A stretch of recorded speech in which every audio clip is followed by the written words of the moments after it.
رب السماوات والأرض وما بينهما ورب المشارق إنا زينا السماء। ভোর থেকে রাত ঠিক এভাবে চলছে কোরআন তেলাওয়াত। 1 তারিখ থেকে শুরু হওয়া এই কোরআন তেলাওয়াত চলবে 41 দিন। আপসের নেত্রী বেগম খালেদা জিয়ার রুহের মাগফিরাতের কামনার জন্য চলছে এই কোরআন তেলাওয়াত।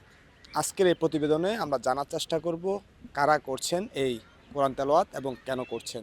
মরহুম বেগম খালেদা জিয়া 3বারের প্রধানমন্ত্রী আপোষের নেত্রী ছিলেন।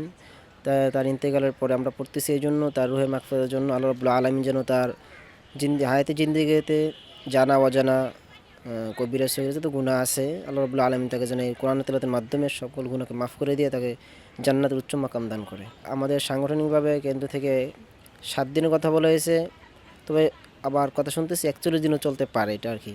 আজকে আবার সিদ্ধান্ত দিবে যে 41 দিন না 7 দিন পর্যন্ত অফ থাকবে। 7 দিনও পড়া ভালো, 41 দিন তাও ভালো। যতদিন পড়বেন ততদিন কোরআন তেলাওয়াত তো যতদিন পড়বেন ততদিন জন্যই ভালো।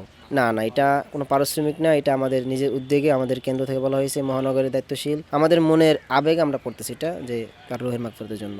কোরআন তেলাওয়াত ওনার রুহের মাগফিরাতের জন্য যেন ওনাকে আল্লাহ পাক যেন জান্নাত দান করেন, এই রুহের মাগফিরাতের জন্য কোরআন তেলাওয়াত। আর ছিলাম 3বারের প্রধানমন্ত্রী, যিনি আপোষের নেত্রী, দেশের জন্য অনেক ত্যাগ স্বীকার করছেন। এখানে কোরআন তেলাওয়াত হয়, সকাল থেকে রাত অবধি কোরআন তেলাওয়াত হয়। ওনার জন্য সবাই দোয়া করে, লাখো কোটি মানুষ। এই ব্যাপারটা একটু স্পষ্ট হওয়া দরকার। আমি আমার জায়গা থেকে স্পষ্ট করি, অনেকেই বলে যে বেগম খালেদা জিয়ার রুহের মাগফিরাতের জন্যই শুধু কোরআন তেলাওয়াত করা হচ্ছে। তার মানে ব্যাপারটা এমন দাঁড়ায় যে কোরআনের মাধ্যমেই তার রুহের মাগফিরাত হয়ে যাবে। কিন্তু আমি আমার জায়গা থেকে সুস্পষ্ট করে অল্প সময়ে বলি, সেটা হলো, দেখেন, কোরআন আখেরাতের ময়দানে কার সাথে থাকবে এটা রাসূল বলে দিয়েছে, আল কোরআন হুজ্জাতুল্লাকা ওয়া আলাইকা।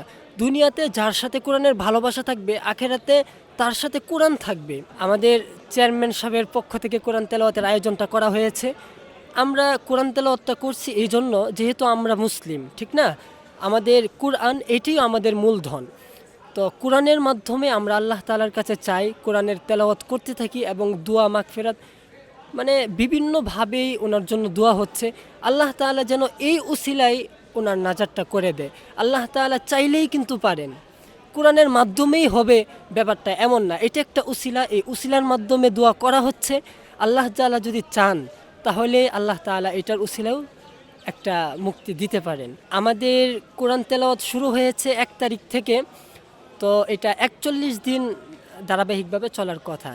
আপনার 7 দিন ব্যাপী যেই কর্মসূচি দিয়েছে বিএনপি চেয়ারপারসন দেশনেত্রী বেগম খালেদা জিয়ার রুহের মাগফিরাত কামনায় বাংলাদেশ জাতীয়তাবাদী ওলামা দল 41 দিন ব্যাপী খতমে কোরআনের কর্মসূচি গ্রহণ করেছে। জাতীয়তাবাদী ওলামা দলের উদ্যোগে খতমে কোরআন চলছে, যেটা 41 দিন ব্যাপী চলবে। আপসের নেত্রী বেগম খালেদা জিয়ার আত্মার মাগফিরাত কামনার জন্য এভাবেই ঠিক সকাল থেকে রাত পর্যন্ত চলছে কোরআন তেলাওয়াত। দেশের বিভিন্ন প্রান্ত থেকে ছুটে আসা মানুষ শেষবারের মতো এসে বেগম খালেদা জিয়ার আত্মার মাগফিরাত কামনা করছেন। ইয়াসিন আরাফাত, ভিশন 24, ঢাকা।